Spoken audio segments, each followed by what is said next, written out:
पहले तो मुझे पूछना है कि आपके ये जो टैटू है इस पे क्या लिखा है? ये है, can you show it to us? या श्योर, ये है उम्मी हदियतुम मिनल्लाह यास्मीन। यास्मीन मेरी माँ का नाम है और अरबी में इसका मतलब होता है my mother is an angel for me. And she is. All mothers are. Obviously, माए माओं से ज्यादा डीप और डेप्थ और लाड और प्यार किसी में नहीं हो सकता तो है। इतना प्यार कि आपने टैटू जनरली लोग अपने लवर्स का या somebody who they pray to उनका लिखवाते हैं। नहीं, I am very much close with my mother, और ये बात देश और विदेश में सबको पता है, और ये बात मेरे दुश्मनों को भी बहुत अच्छे से पता है कि नाजिया को अगर तोड़ना है तो माँ को गाली दो। और ये रीज़न है कि मेरी माँ को गालियाँ बहुत पड़ती हैं, बिकॉज मैं कभी भी अपनी माँ की मोहब्बत को छुपा ही नहीं पाती हूँ।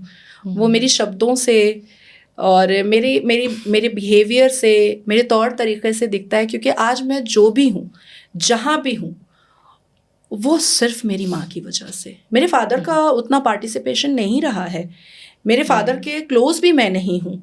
मेरे फादर से के साथ अगर मैं एक हफ्ते रहती हूँ तो शायद मेरी उनसे 4 बातें होती हैं, लेकिन मेरी माँ वो है जो मेरे अंदर जितनी भी हिम्मत है वो सिर्फ और सिर्फ उसी की दी हुई है। अदरवाइज नॉर्मल जैसे मुस्लिम कंजर्वेटिव ऑर्थोडॉक्स कम्युनिटी में जो बेटियां होती हैं कि भाई मेरी शादी हो जानी है, मुझे बच्चे पैदा करने हैं, मुझे घर पे रहना है, मुझे पढ़ना नहीं है, तो यही होता मेरे साथ भी। लेकिन आज मेरी बड़ी वाली जो बहन है वो बॉम्बे हाई कोर्ट में प्रैक्टिस करती है, मेरी छोटी वाली बहन है वो अंबानी ग्रुप में उसने MBA किया हुआ है, PhD कर रही है, वो वहाँ पर जॉब कर रही है। मेरे बारे में सबको पता है। तो अगर हम शिक्षित हैं तो मेरी माँ की वजह से। मेरे फादर कभी नहीं चाहते थे कि तीनों बेटियां इतना पढ़े। मेरे फादर कभी नहीं चाहते थे कि मेरी घर की बेटियां इतनी वोकल हो। मेरे फादर को कभी नहीं ये ख्वाहिश थी कि मेरी बेटियां बाहर में जाएं और बाहर जा कर के सबकी गलतियों को दिखाएं और उनको मुंह तोड़ जवाब दे, just because of my mother. आपके फादर क्या करते थे? मेरे फादर एक्चुअली पहले टिस्को कंपनी में काम करते थे, और टिस्को कंपनी में काम करने के समय में फिर टिसॉट में वो गए, तो टिसॉट में भी उनका बहुत बड़ा प्रोफाइल का जॉब था, तो इज़राइल भी वो गए हैं, रंगून भी वो गए हैं।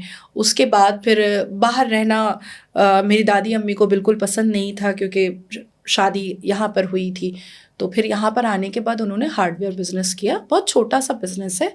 हम लोग कोई बहुत रिच फैमिली से नहीं है, लेकिन हमारे यहाँ डिग्रियाँ भरपेट है। हमारे घर में बेटी हुई है तो मतलब वकील बनेगी, और अगर बेटा हुआ है तो फिर या तो फिर वो इंजीनियर बनेगा या IAS बनेगा। ये आपने बोला फादर उतने ओपन नहीं थे, जबकि उनके पास एक्सपोजर अच्छा खासा है, तो मामी कहाँ से आई? What did she study? उनके पास कहाँ से ये हिम्मत भी, ये ओपननेस भी, ये कदम लेने का? नहीं, मेरे फादर में मतलब वो ऑर्थोडॉक्स मेंटालिटी नहीं थी कि तुम जीन्स नहीं पहन सकती या तुम मतलब ये बात नहीं थी। लेकिन कहीं ना कहीं समाज की वजह से उनके दिमाग पे ये प्रेशर था कि मैंने 3 बेटियां पैदा की हैं, तो मुझे समाज में कुछ सुनने को 2 बात